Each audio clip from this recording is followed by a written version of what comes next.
Hello दोस्तों, मेरा नाम सोनाली है। मैं अभी अभी 17 साल की हुई हूँ। मेरा रंग गोरा है और मैं दिखने में काफी खूबसूरत लगती हूँ।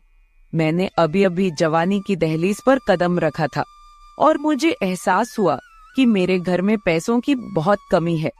लेकिन कम उम्र होने के कारण मुझे अच्छे बुरे का कुछ खास पता नहीं था। मैं कम उम्र में ही पैसा कमाने के बारे में सोचने लगी और काम की तलाश में निकल पड़ी। फिर एक दिन मुझे मेरी चाची ने एक बड़ी फैक्ट्री के सेठ से मिलवाया। वो सेठ मुझे अपनी गाड़ी में बैठाकर अपनी फैक्ट्री की तरफ ले गया और मेरे साथ कुछ ऐसा गलत किया जिसकी कहानी मैं आपको अपने शब्दों में बताने जा रही हूँ। दोस्तों, मेरे घर में मैं, मेरी बड़ी बहन और मेरे पिताजी रहते हैं। मेरी बड़ी बहन का नाम पूजा है। मेरे पिताजी अक्सर बीमार रहते हैं और बाहर किसी काम पर नहीं जा पाते। इसी गरीबी की वजह से आज से कुछ साल पहले हमारी माँ भी हमको छोड़ के किसी के साथ चली गई। मैं अपनी आगे की पढ़ाई भी नहीं कर पाई। पैसों को लेकर बहुत ज्यादा दिक्कत होने लगी थी। मेरे चाचा चाची भी हमारे साथ नहीं रहते थे। उनका घर हमारे घर से थोड़ा दूर था। वो कभी कभी हमारे घर में आया करते थे, लेकिन चाची हमारा बहुत फिक्र करती थी। मेरी बहन की उम्र 20 साल है। वो मेरे से 3 साल बड़ी है और वो भी मेरी तरह दिखने में बहुत ही खूबसूरत है। गरीबी के कारण हम दोनों बहनों के शौक अधूरे ही रह गए थे। पापा शराब पीने के कारण बीमार रहते थे। आमदनी का कोई साधन नहीं था।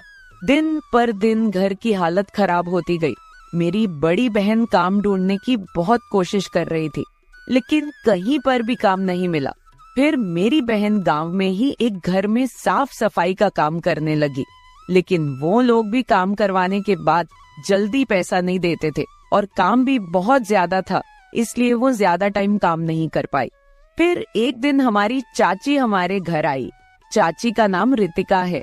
वह एक बार डांसर है और घर चलाने के लिए उसे बार में डांस करना पड़ता है, जो अब उसका शौक बन गया है। कुछ दिन बाद हमारे ऊपर दुखों का पहाड़ टूट पड़ा। मेरे पिताजी की मृत्यु हो गई और उसके बाद से परिवार में हम दोनों बहनें ही रह गई। मेरी बहन हमेशा से हमारे घर की आर्थिक स्थिति के बारे में सोचकर चिंता करती रहती है, क्योंकि हमारे पास आमदनी का कोई भी साधन नहीं था। घर में बहुत ज्यादा तंगी आ चुकी थी। अब तो कई कई दिन तक हमें भूखा रहना पड़ता था।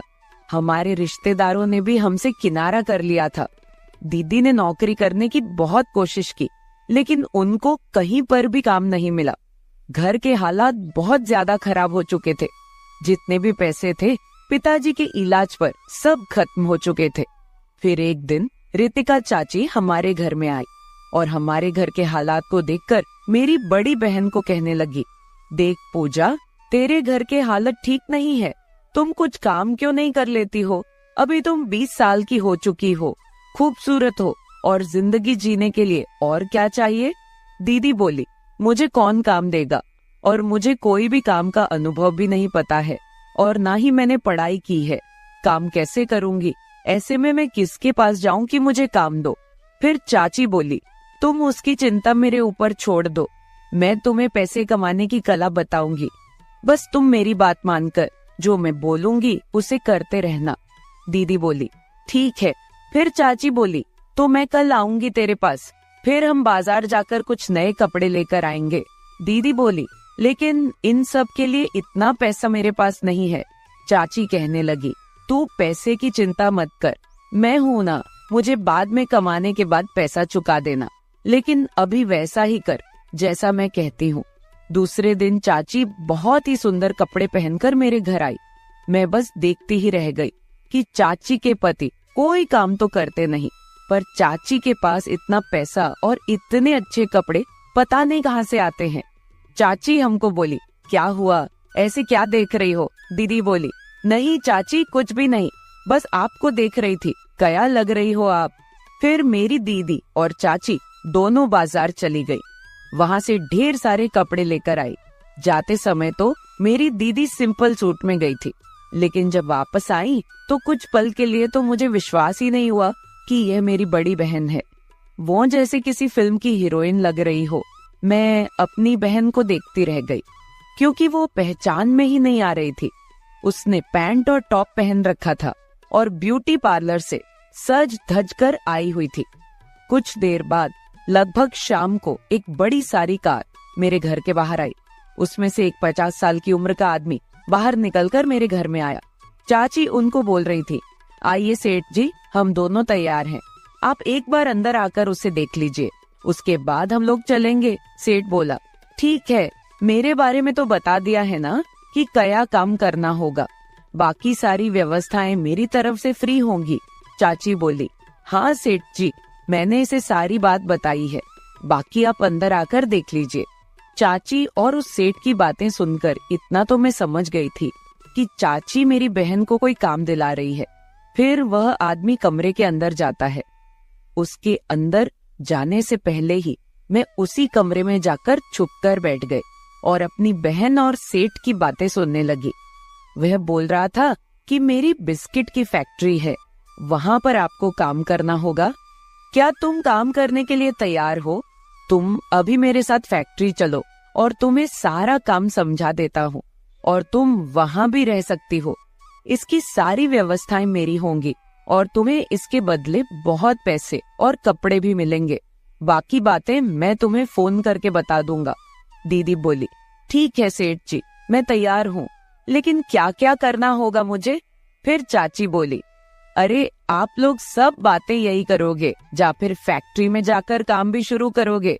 चाची हम दोनों बहनों के साथ फ्रेंड के जैसे रहती थी और हमारा बहुत फिक्र करती थी और हमारे घर में अक्सर आती जाती रहती थी। सेठ जी मेरी बहन को देखकर चाची को बोले, तुमने तो कमाल कर दिया, मुझे ऐसा एम्प्लॉय ही चाहिए था।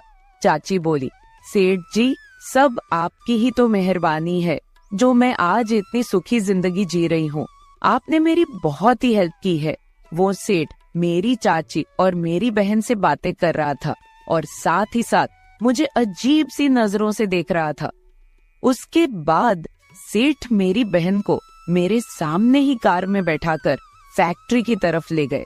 चाची मेरे पास ही रुक गई। तब मैंने चाची से पूछा, मेरी बहन कौन सी ड्यूटी पर गई है, कितने घंटे की ड्यूटी है और कितना वेतन मिलेगा चाची? चाची बोली, बेटी इस नौकरी में वेतन फिक्स नहीं होता है, जितना भी होगा वो खुद बता देंगे। इसमें बड़े बड़े लोगों से जान पहचान होती है, आपको सिर्फ अपने काम पर ही फोकस करना पड़ेगा। खाने पीने का सारा इंतजाम फैक्ट्री में ही होता है। चाची बोली, क्यों तुम ऐसे पूछ रही हो बेटी, क्या तुम भी ऐसा काम करोगी? अगर हाँ कहोगी तो अभी बताओ, मेरे एक फोन पर बहुत से सेठ लोग आ जाएंगे तुम्हें लेने के लिए और तुम भी फैक्ट्री में काम के लिए लग सकती हो। बढ़िया कपड़े और सभी खाना पीना फ्री और मुंह मांगे पैसे भी। अगर तुम भी उस फैक्ट्री में काम करना चाहती हो तो बताओ, तेरी दीदी को भी पता नहीं चलेगा। बोलो। अब मैं सोच रही थी कि अगर मैं भी काम करने लग जाऊं तो घर के हालात और भी बेहतर हो सकते हैं, इसलिए मैंने हाँ बोल दिया। लेकिन कहीं ना कहीं डर बना था कि कहीं अगर मेरी दीदी को पता चला कि मैं भी नौकरी करती हूँ तो वो बहुत ही गुस्सा करेंगी। इसलिए फिर मैंने चाची को मना कर दिया कि मैं काम नहीं करूंगी। चाची बोली, ठीक है बेटा, जब भी मेरी जरूरत पड़े तो बोल देना, मेरा मोबाइल नंबर तेरे पास है। यह कहते हुए वह चली गई। लेकिन उनके जाने के बाद मैं अंदर गई और आईने के सामने खड़ी होकर एक तक अपने आप को देखने लगी। फिर अगले दिन से मैंने अपने आप को बहुत बदला, कपड़े पहनने से लेकर चलने और बात करने तक। ऐसे दिन बीतने लगे। फिर एक दिन अचानक मेरी बहन बोली, सोनाली, मुझे कुछ फैक्ट्री के काम के सिलसिले से 1 महीने के लिए मुंबई जाना है। तू चाची के साथ उनके ही घर पर सोने के लिए जाना। अगर कोई जरूरत पड़े तो चाची को बोल देना। तेरे रहने को लेकर मेरी चाची से बात हो गई है। मैंने बोला, ठीक है, लेकिन आप किसके साथ जा रही हो और ऐसा क्या काम है जो 1 महीने तक आप मुंबई में रहोगी? इतना पैसा कहाँ से आएगा? तो मेरी बहन ने कहा, मुझे सेठ जी अपने पैसे से लेकर जा रहे हैं। उनका कंपनी का कुछ काम है, फैक्ट्री की कोई डील है। मुझे थोड़ा थोड़ा एहसास हो रहा था कि जैसे मेरी बहन मेरे से कुछ छुपा रही हो। अगले दिन मेरी बहन सेठ जी के साथ चली गई और मैं सारा दिन अपने घर पर रही और फिल्म देखकर दिन काटने लगी। शाम को चाची मेरे घर आई। चाची काफी खूबसूरत कपड़े पहनकर आई थी, टॉप और जीन्स, जो बहुत ही सुंदर ड्रेस थी। चाची मुझे बोली, अरे बेटी क्या कर रही हो? मैंने कहा, कुछ नहीं चाची, ऐसे ही बैठी हूँ। आज आप काफी सुंदर लग रही हो इन कपड़ों में। कब खरीदे आपने? काफी महंगे लग रहे हैं। चाची बोली, कल ही मार्केट गई थी और वहाँ से खरीद कर लाई हूँ। अगर तुमको भी पसंद आए हैं तो मैं तुमको भी मार्केट से लेकर दूंगी। चाची मुझे बोली, मैंने जिस काम के बारे तुम्हें बताया था उस पर क्या सोचा तुमने बेटी? ऐसे मौके बार बार नहीं आते हैं। देख, तेरी बहन भी नहीं है और तेरा घर भी खाली है। इस 1 महीने में कम से कम 2 से 3 लाख रुपए कमवा दूंगी। सेठ को फैक्ट्री के काम के लिए और लोगों की बहुत जरूरत है। बोल, क्या बोलती है? और जब तेरी बहन वापस आ जाएगी तब तुम नौकरी छोड़ देना। किसी को भी कानों कान खबर भी नहीं लगेगी। क्या बोलती हो तुम? मैंने चाची से कहा। क्या सचमुच आप मुझे नौकरी दिलवाएंगी? लेकिन क्या करना होगा पहले यह तो बोलिए। चाची बोली, अभी यह तो फैक्ट्री में जाकर ही पता चलेगा कि तुम्हें कौन सा काम मिलता है। हर एम्प्लॉय के काम अलग अलग होते हैं। उसके बाद मैंने चाची को नौकरी के लिए बोल दिया और चाची ने सेठ जी से बात की और मेरी नौकरी पक्की कर दी। कुछ देर बाद सेठ जी मुझे लेने के लिए घर आ गए।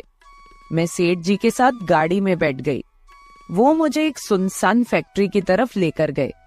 वहां जाकर उस सेठ ने मेरे साथ कुछ ऐसा काम कर दिया कि मैं किसी को मुंह दिखाने के लायक नहीं रही।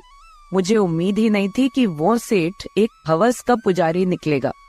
मुझे जब सेठ की सच्चाई का पता चला तो उस वक्त मुझे बहुत बड़ा झटका लगा। मेरी जिंदगी के वो पल मुझे कभी नहीं भूलेंगे जब मेरी जिंदगी बर्बाद हुई थी। मैं बहुत पूछता रही हूँ कि मैंने अपनी चाची और उस सेठ के ऊपर विश्वास करके खुद ही अपनी जिंदगी क्यों बर्बाद की है। गरीबी की वजह से हम दोनों बहनों की जिंदगी ही खराब हो गई। हमारी खुद की चाची ने ही हमारे साथ इतना बड़ा धोखा किया। शाम होते ही वो सेठ मुझे घर छोड़ गया। मैंने अपने मन में सोच लिया था कि इस सेठ को मैं कभी नहीं छोड़ूंगी। पता नहीं उस सेठ ने कितनी और लड़कियों की जिंदगी बर्बाद की होगी। अगली सुबह मेरी बड़ी बहन भी घर आ गई और हम दोनों बहनों ने पुलिस स्टेशन जाकर उस सेठ और मेरी चाची के खिलाफ कंप्लेंट की। अब वो दोनों जेल के अंदर अपने गुनाहों की सजा पूरी कर रहे हैं। भगवान ऐसी गरीबी न दे कि किसी की जिंदगी ही बर्बाद हो जाए।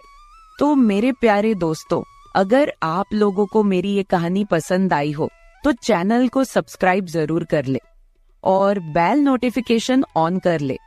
एक प्यारा सा कमेंट करके बताइए कि आपको मेरी स्टोरी कैसी लगी। कल मिलेंगे एक और वीडियो के साथ। धन्यवाद।